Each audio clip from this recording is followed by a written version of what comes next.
Hi, I'm back. I'm just on my way to go get some Starbucks, but you guys, so I'm understanding how white men have managed to be held accountable, but in a way that doesn't really hold them accountable.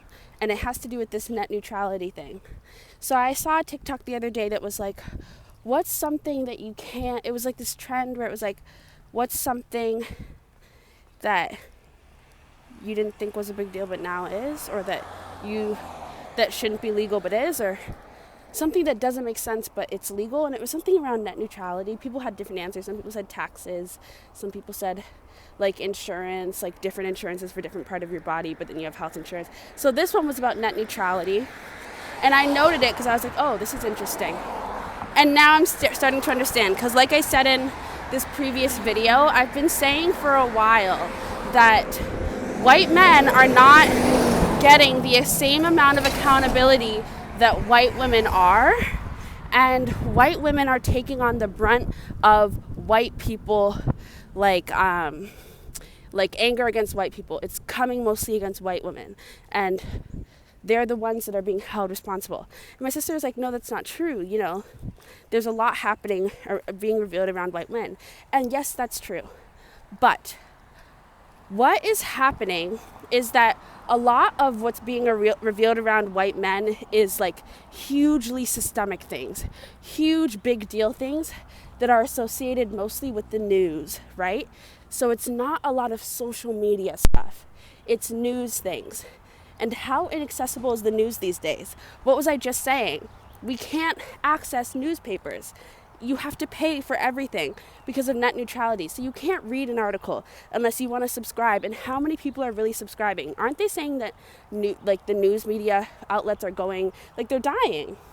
That's how we hear about white men. That's where we read about white men and their bullshit. Social media is where we learn about white women and things like that. Social media is where white women get held accountable.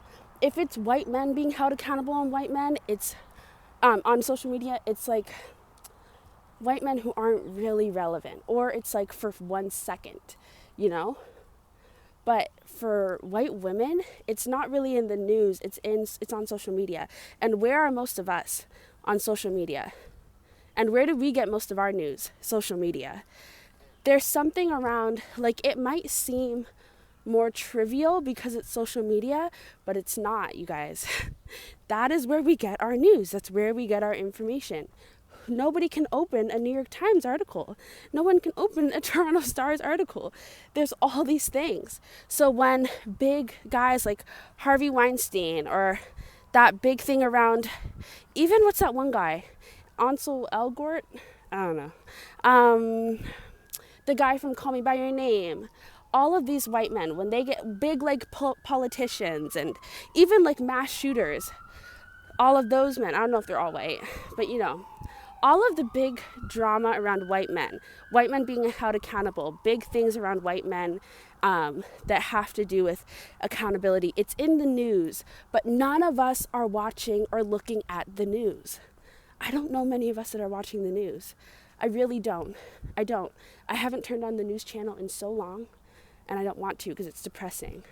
And I haven't read a news article, and the last few times I've tried, I can't access it. So there's information being put out there, and white men are getting their accountability, but none of us are seeing it. So it's happening, so they can say it's happening, and you can link an article, but I can't access the fucking article. So I can't begin to have a conversation about it and use that article and reference it on social media, you know? I don't have, there's blocks in the access. So yes, things are happening around white men. White men aren't getting held accountable, but it's in a really quick and hush-hush way. Versus with white women, it's like everywhere. It's on social media, it's right in your face, and it's made to seem trivial, but it's really, they're the ones that are really taking on the brunt for white people. They are, and it's like celebrity white women. And then every so often a non-famous white woman will go viral for doing something that was shitty, right? But it's not really white men. And non-relevant white men, like white men who aren't famous at all, they're like slipping under the rug. They get to be like comedians. They get to make jokes. They get to make Karen jokes. They get to do all these things. And they're riding off of the backs of white men who are victims. So we have a few who have come up. There is this young boy who's famous on TikTok, and he was sharing his experience of sexual violence. And I watched his video, and it was heartbreaking, right? So now, white men as like a population are like jumping on that and using that as their like victim crusade, instead of like taking his trauma and the trauma of young boys being exploited and sexually harassed and sexual violence happening to men and young boys. Like, those conversations are all really important, right? But there's a certain group of white men, and I think it's a powerful group, and it's the same group that took Karen and like use that to also find a way to slip under the rug. And it's the same group that is using this whole movement of black women not dating black men to get in and slip under the rug. Like, there's a lot of ways that white men are managing to evade, that are managing to not be held accountable. And yes, they're being held accountable, but just not really. Like, yes, but not really. Not in a fundamental way. Not in the same way white women are getting dragged. White men are not getting dragged in the same way that white women are getting dragged. That's not to say that white women don't have their things to be dealt with. They do. I'm just wondering what the fuck is going on with white men. Where is the accountability? It just seems very strange, you know? And I think it's interesting that, you know, the news is still being used as this main resource to report really important fundamental things that we should all be talking about. But it's inaccessible, right? And there is no difference between celebrity news and like real news. It's all just being blended into one, which isn't good, because it also like makes things seem as though it's on the same power level. And that's why I was saying with social media, you're going to find a lot more people easily becoming famous. There's going to be a lot more people, just celebrities, because it's so easy to go viral and it's so easy to become famous these days. And the more that happens, the more that they're going to try and compare that level of access and power to the same as like government levels. So now it's going to be like, oh, there is no difference. Everybody's powerful. Everybody has access. But it's not true. There is a huge difference. There's a huge difference. And what was I saying? Yeah, there's just something around that seems like it's significant to me. I just think it's weird that you can see headlines about like a celebrity baby and even like the royals, but like Meghan and Harry and like drama around that, and like the same conversation about like Ukraine, or the same conversation around Harvey Weinstein and Jeffrey Epstein, and then there's like nothing on like human trafficking. Like, that's not headlining news. And it's not because it's not important, and it's not because people don't care. It's because the media tells us what to care about. They design the headlines. It's not based off of what we want. It's based off of what they want us to want. You know what I mean? But they manipulate it, and they're like, this is what people want to see. And so then everybody gets mad at the people. It's not our fault. It's not the masses' fault. It's the people in power. It's the people with real access. And that's what's a little bit dangerous, and that's why we have to have boundaries with social media.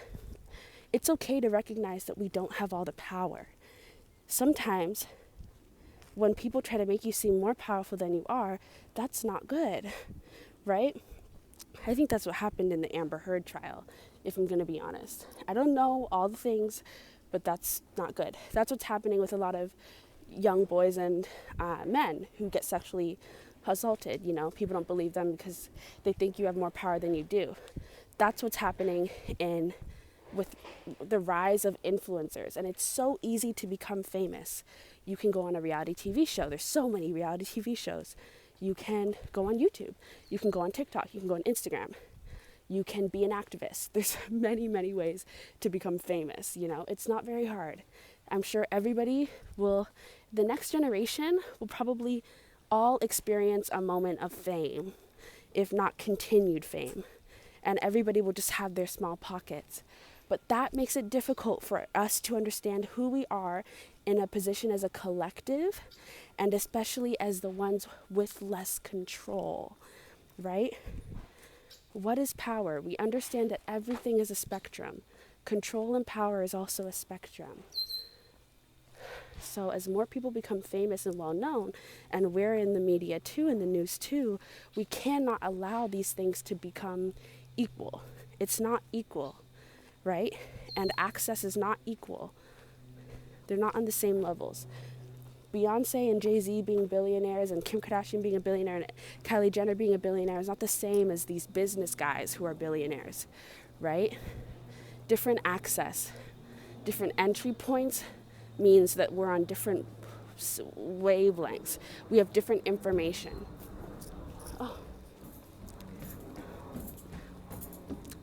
Yeah. People are scaring me. Yeah. Just be watchful of how much power you give these people. And not in a way where it's like, don't give them power, they're not important, but in a way like where it's like, are you giving them power that's actually disempowering? Like, what kind of power are you giving them? A one that's debilitating or one that's actually good, right? And who's giving you the power to give them that? It's the people that are unseen, the people behind the scenes, right? We're lifting the veil, see clearly. That's why I said dig deeper. You need to go to an actual place and dig. Dig beyond it. Dig beyond the surface. We've got to move deeper into it. Don't run away from it. These things are, you can take what you want to take. You don't have to believe everything. You don't have to believe what I say. But if it puts a question in your mind, follow that question. Just follow your own path, but just think critically and think about what makes sense logically. Because as we get more spiritual, they're going to try and also use illusion a lot more, right? So they're going to be like, oh, it's spiritual, blah, blah, blah, blah, blah. But no, this is where you can't forget that you have a brain. You can't forget the logical. You can't forget the physical. Don't forget the 3D. All of that's important. That's what happens when you become too conscious, which isn't even really, everything's a spectrum, right? So that's not even good. Depends on what you consider good. But in my opinion, that's not good. Don't forget your mind. Don't forget logic. Yeah. But just, I don't know, y'all. Just look into that, right? And just be wary of how you're being influenced and how you're being watched, what you're being fed, and who's listening. Those people coming up and shocking me, I was just shocked because I'm in a nature path and I forget that people be running. But there's been a couple trends on TikTok where it's funny, not funny, haha, funny, weird. And it's been around things showing up on your For You page when you've spoken about it. Not when you've typed it into Google, when you've just spoken about it. So we already know that they're listening. We already know that they're selling our data. We already know all that. But, sometimes I would think about something and then it pops up.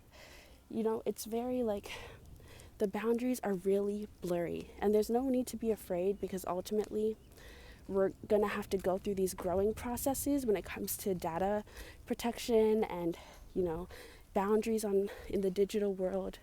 All of this is just a part of the growing process, but we have an ability to decide where it all lands, where it all falls. You want to make sure that it falls in your favor. You don't want to be voiceless because it can easily go there. It's gone there before, right? Just in different ways.